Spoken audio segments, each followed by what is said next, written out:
li ajil batil, mestinya kita tetap harus mencaci berhala karena itu kebenaran.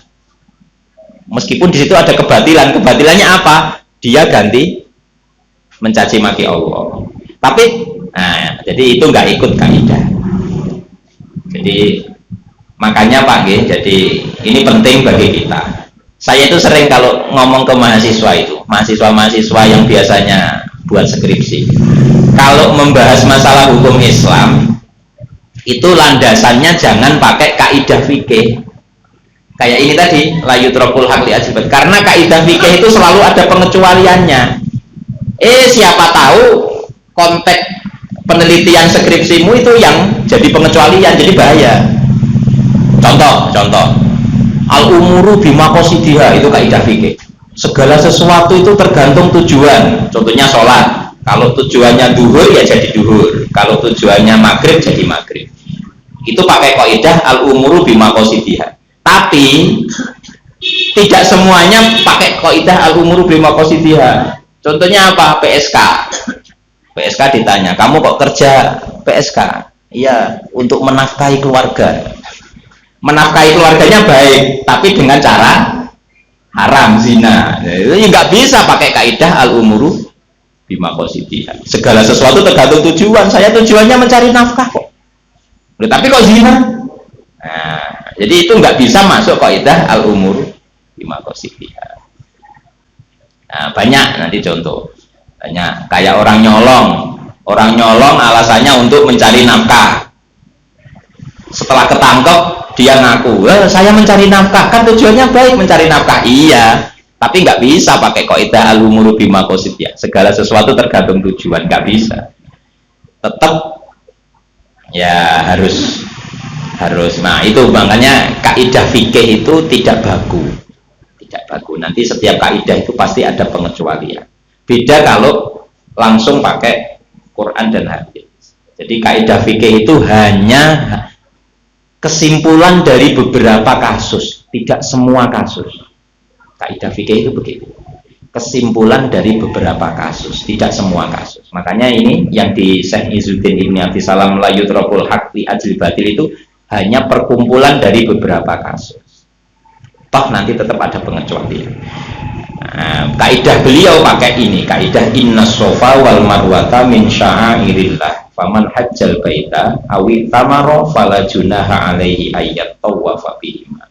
Jadi sofa marwa itu termasuk ibadah min sya'airillah, tanda agama.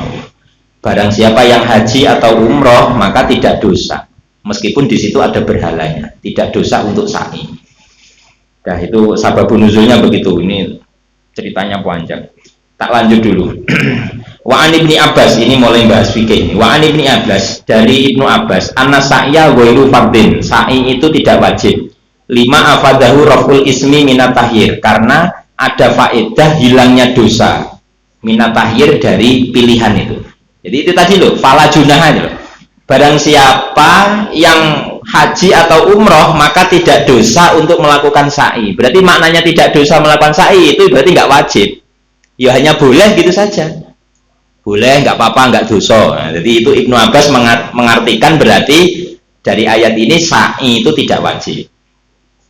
Terus waqala lan dawuh sinten Asy-Syafi'i, Imam Syafi'i wa ghairuhu lan liyane Syafi'i. Nah ini Imam Syafi'i dan ini wa ghairuhunya Imam Malik, gurunya Imam Syafi'i. Jadi sa'i iku rukun. Jadi sa'i itu rukun. Wa bayyana lan jelasake sinten Kanjeng Nabi sallallahu alaihi wasallam fardiyatahu ing fardune sa'i biqaulihi kelawan dawuhe Kanjeng Nabi innallaha sak temene Allah iku kataba. Mesti itu mewajibkan sinten Allah alaikum ing atase sira kabeh as-sa'ya ing sa'i. Rawahul Baihaqi wa ghairu. Nah ini. Jadi begini nggih. Ini menarik Pak, ini bahas fikih. Jadi Ibnu Abbas memakai ayat fala junaha alaihi ayat wafa karena tidak dosa, berarti ya hanya boleh. Jadi barang siapa yang haji tidak dosa untuk sa'i, berarti maknanya hanya boleh. Tapi ternyata Imam Syafi'i tidak pakai ayat ini karena langsung ada hadis yang sharih, jelas. Innallaha kataba alaikumus sa'ya. Allah mewajibkan kalian semua sa'i. Kataba. Ya kayak ayat puasa itu. Kataba itu enggak diateni nulis, diateni wajib. Kutiba alaikumus siyam kama kutiba alal ladina, itu kutiba itu diateni wajib. Jadi begitu. Wa qala lan dawuh sinten Kanjeng Nabi, ibda'u ngawitono sira kabeh bima kelawan perkara badaa kang ngawiti sinten Allah bihi kelawan mah, yakni negesi sinten Kanjeng Nabi as-sofa ing sofa, rawahu Muslim. Nah ini dalam hadis Muslim malah dipertegas lagi, mulailah kalian sebagaimana Allah memulainya, memulai dari sofa. Ya tahu dalam ayat itu kan begitu, inna sofa wal marwata, berarti startnya dari sofa dulu. Sofa ke Marwah, kalau yang sudah pernah umroh ya paham ya. Sofa ke Marwah, Marwah ke sofa terus sampai 7. Nah itu hadisnya jelas. Jadi kesimpulannya Imam Syafi'i dan Imam Malik mewajibkan sa'i karena hadis jelas. Nah, Imam Ibnu Abbas memakai ayat fala junaha tapi hanya mafhum. Jadi melihat kepahaman dari fala junaha. Kalau tidak dosa berarti pahamannya ya nggak apa-apa, bukan berarti terus wajib, cuma nggak apa-apa. Kayak saya ngomong ke Pak Ismail, Pak Ismail monggo silakan dimakan, nggak dilarang, silakan dimakan, nggak dilarang. Berarti bahasa nggak dilarang itu ya boleh, bukan wajib. Nah itu fala junaha, tidak dilarang. Nah itu memahami, Ibnu Abbas memahami lewat mafhumnya lah ayat. Nah itu makanya kalau mustahid itu memakainya ya kalau ada kalimat teks hadis atau Quran yang lebih soreh, lebih jelas pemahamannya, yaitu yang dipakai meskipun hadis. Ya bukan berarti mengalahkan Quran, tidak, berarti Qurannya pemahamannya nggak begitu. Dan itu pokoknya ruwet Pak, bahas mustahid niku ruwet. Iki cerita fikih ben jenengan semangat nih. Biasanya wis tua-tua iki wis babakane kelas sabar. Takjak berpikir masalah fikih. Ini ada lagi contoh.